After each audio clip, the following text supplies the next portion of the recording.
I'm going to share something with you. I'm going to tell you something that every successful person has to do, including you. Believe it or not, every successful person in this world has jumped. I'm going to tell you what I mean by that. You are going to have to jump. You cannot just exist in this life. You have got to try to live. If you are waking up thinking that there's got to be more to your life than it is, man, believe that it is. Believe in your heart of hearts that it is. But to get to that life, you're going to have to jump. I'll tell you why I call it jumping. See, God, when he created all of us, he gave every last one of us a gift at birth. He never created a soul without endowing them with a gift. You just got to quit looking at gifts as running, jumping, singing, dancing. It's more than that.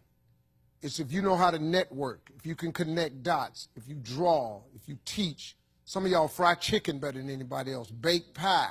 Some of you cut hair, color hair. Some people do grass. I got a partner, man, never wanted to go out with us because we stayed out too late. Come on, man, go out with now. I got to get up early, Mom, cutting Miss Johnson's grass. We kept laughing at this dude, cutting grass. How much they pay you?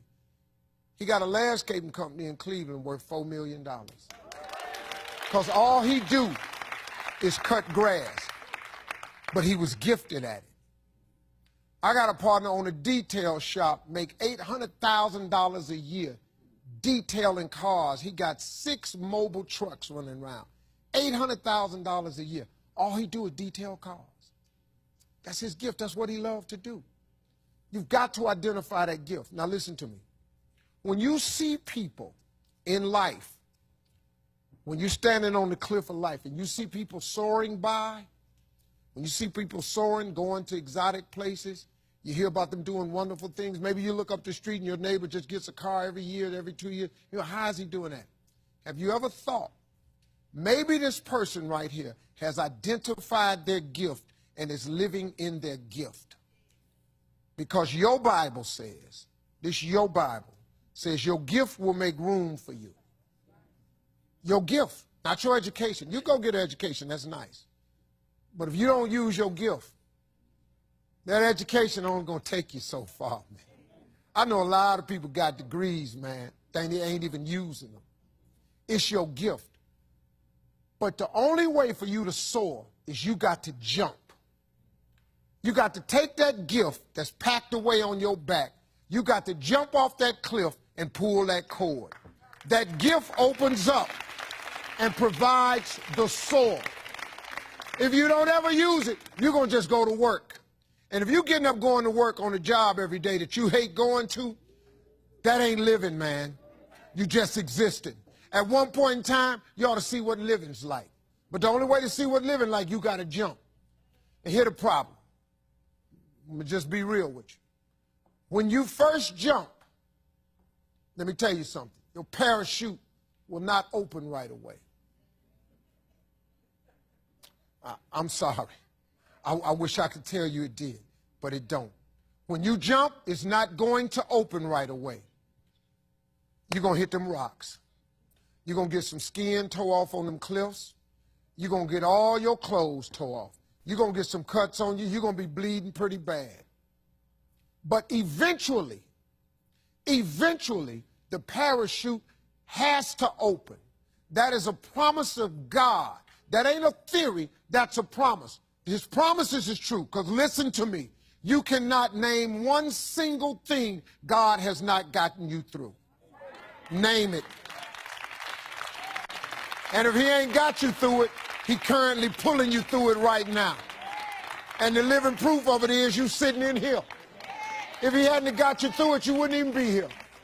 So if he ain't never not got you through it, why would he not let your parachute open? It has to open, man. But you got to jump, though. Now, here's another thing. You can play it safe and deal without the cuts and the tears. And you can stand on that cliff of life forever safe. But if you don't jump, I got another promise I can make you. Your parachute will never open. You'll never know. You'll never know what God really has for you. See, your God has a wonderful life for you. Once again, I'm going to refer to your Bible. Now, you go down there, you memorize these scriptures, you don't apply them to yourself. Your Bible says that he comes to give you life and give you life more abundantly. If I were you, I would jump. Because that's the only way to get to that abundant life. You got to jump, man. You got to take a chance. Now, when I get through talking, there are those of you who discuss this in the car. Well, I got bills, and I got bills. Whether you stay on the cliff or you jump, you're going to have bills. Well, if I quit my job, I'm going to ruin my credit. If you got a job, you live in check to check. Even if you got A1 credit, you can't buy nothing else no damn way. At one point in time, man, do yourself a favor. Go see what God really do. God hold you up, man. He ain't going to let you fall. He ain't bring you this far to let you fall. Do yourself a favor, man. Before you leave this world, before you die, jump. Just jump one time. Just jump. Thank you very much.